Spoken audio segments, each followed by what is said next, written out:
नमस्कार, माझं नाव विश्वास शेवाळे. एक लाडक्या बहिणी योजनेसंदर्भात मी अतिशय महत्त्वाचा विषय आपल्यासाठी घेऊन आलेलो आहे. सर्व महिलांना लाडकी बहीण योजनेचे पैसे मिळणार. आता सर्व महिलांना लाडकी बहीण योजनेचे पैसे मिळणार. सरकारचा नवीन नियम आहे. काय कसा तर महिलांसाठी सुरू करण्यात आलेली लाडकी बहीण योजना सध्या राज्यभर चर्चेचा विषय ठरलेली आहे.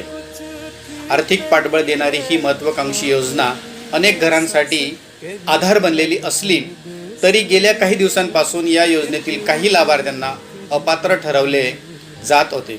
हा मोठा गोंधळ आणि नाराजी निर्माण झालेली होती. आता या संदर्भात सरकारने एक मोठा निर्णय घेतलेला आहे, ज्यामुळे लाखो महिलांना दिलासा मिळणार आहे.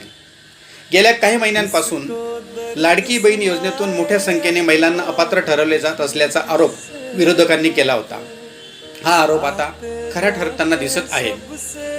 सरकारी आकडेवारीनुसार विविध निकषाखाली लाखो महिलांना या योजनेतून वगळण्यात आलेले आहे. तर लाडकी बहीण योजनेचा अपात्रतेचे निकष काय आहेत? कोणत्या निकषांवर महिलांना अपात्र ठरवले गेलेले आहे? तर ज्या महिलांकडे किंवा ज्या महिलांचे वार्षिक उत्पन्न 2.5 लाखापेक्षा जास्त आहे अशा महाराष्ट्रातील महिलांना लाडकी बहीण योजनेतून वगळण्यात आलेले आहे. सरकारी कर्मचारी असलेल्या महिला, उदाहरणार्थ 2652 प्रकारच्या सरकारी सेवा देणाऱ्या ज्या महिला असतील आणि ते लाडकी बहीण योजनेचा जर लाभ घेत असेल तर त्यांना देखील या योजनेतून वगळण्यात आलेलं आहे.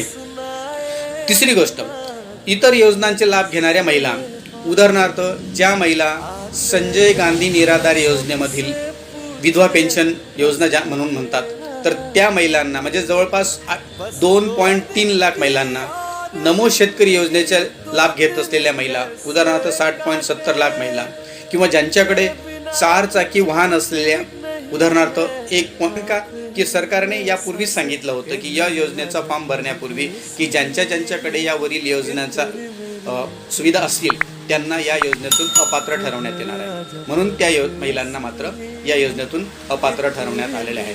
गेल्या महिन्यातून म्हणजे जून 2025 एकट्या जून महिन्यामध्ये सुमारे 12,72,752 महिलांना अपात्र ठरवण्यात आलेले होते. तर आतापर्यंत जवळपास 19 लाखाहून अधिक लाडक्या बहिणींना या योजनेतून अपात्र ठरवण्यात आलेल्याची मोठी बातमी समोर आलेली आहे. यामुळे लाभार्थ्यांमध्ये आणि महिलांमध्ये प्रचंड नाराजगी पसरलेली होती. मग ती नाराजगी दूर करण्यासाठी सरकारने आता मोठा निर्णय घेतलेला आहे. पडताळणी थांबवली आणि सर्वांना लाभ देण्याचा निर्णय घेतला आहे. आगामी काळात येऊ घातलेल्या